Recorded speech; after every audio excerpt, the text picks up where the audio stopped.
Hey, Assalamualaikum. In this video, we will understand about how you can decrease the stress, anxiety, and depression by the certain changes of your habit. You can change your habit to quick decrease the stress, anxiety, and depression. So how it is possible? Let's understand about that. Basically, we will not go into the concept to understand, but shortly, because if I will explain, so the video will become very long, so I don't want to explain too much, but in the separate video I will understand you. But in this way, basically, whenever you will eat the refined sugar and the too much carbohydrate, basically it will spike the insulin and and also the too much glucose enter into your blood will oxidize the low density lipoprotein to convert the reactive oxygen species, and in this way the reactive oxygen species will damage your body.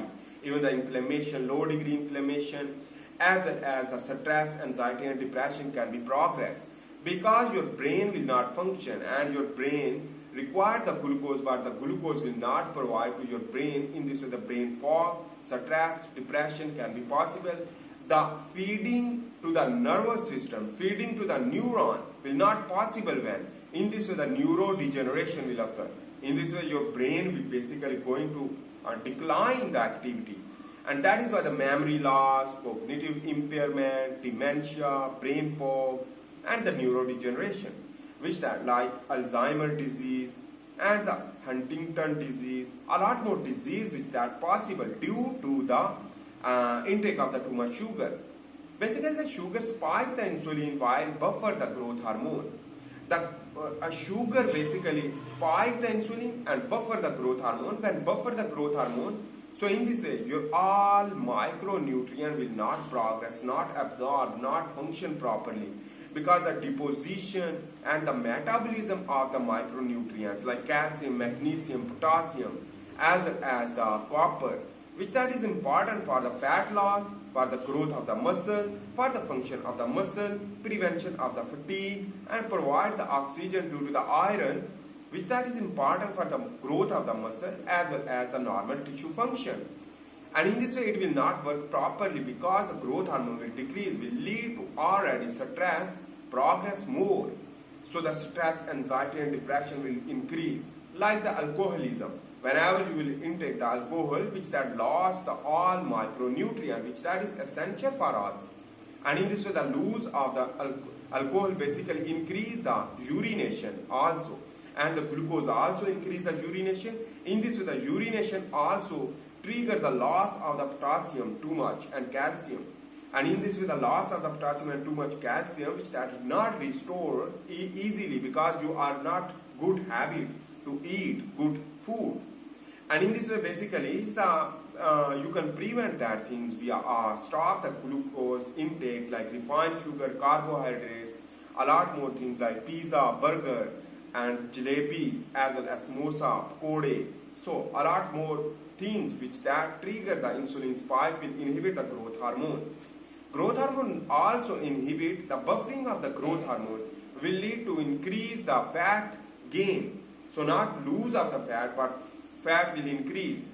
And in this way the osteoporosis also trigger via a low level of the calcium, and not vitamin D absorbed, because the vitamin D is the fat soluble. In this way the glucose intake, which that will lead to not absorb the vitamin D from the dietary condition, from your gut. So also the vitamin E, vitamin C, which are not function properly due to the inflammation, and the reactive oxygen species basically increase. The spike of the reactive oxygen species due to the overconsumption of the sugar will lead to cause more and more stress and damage your brain.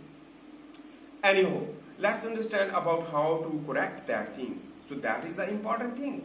And in this way, you can decrease basically stress, anxiety, and depression via changes of the lifestyle, changes with the diet, changes with the lifestyle. So let's understand about that. First of all, the exercise. Exercise spike the growth hormone while buffer the insulin, because whenever you will not eat while you are exercising, in this way the growth hormone will spike whenever you will complete the mission of the exercise.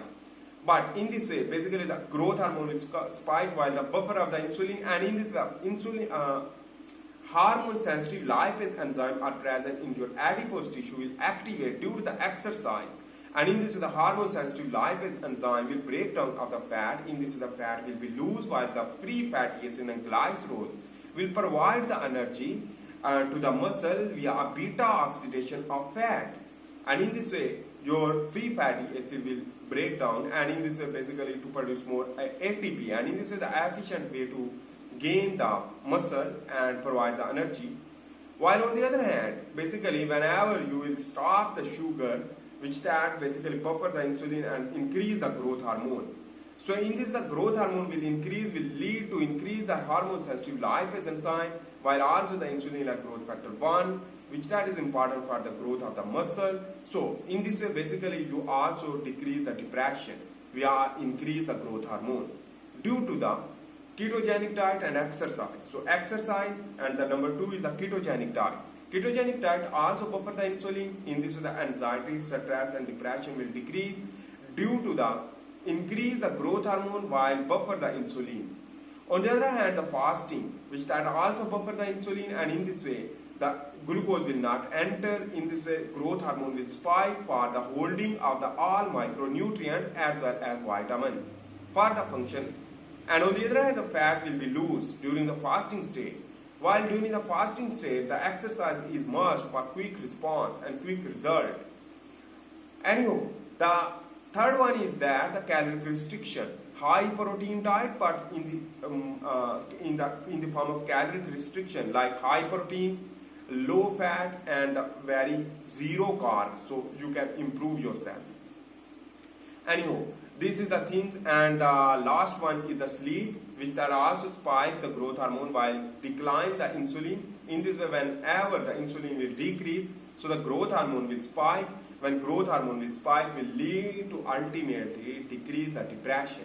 So that is why in the early age of the baby, which that spike too much growth hormone, and that is why they not feel the anxiety, stress and depression. Whenever you will go into the adulthood and go into the young age, in this way your depression will arise, your depression will spike, and in this way the depression is due to the less growth hormone. So you should forcefully spike the growth hormone for growth and neurodegeneration prevention. In this way your nervous system will properly function, while decrease the refined sugar intake. In this way lead to decrease the reactive oxygen species and inflammation. In this way basically you can improve the stress, anxiety and depression. I hope you make sense about that. Basically the glucose, sugar, carbohydrate, refined sugar, all these things will lead to trigger the inflammation and anxiety, stress, depression and tension, frustration, a lot more things. So I hope you make sense about that. If you like my video, please make sure to subscribe, like and share. See you in the next video for this. Allah.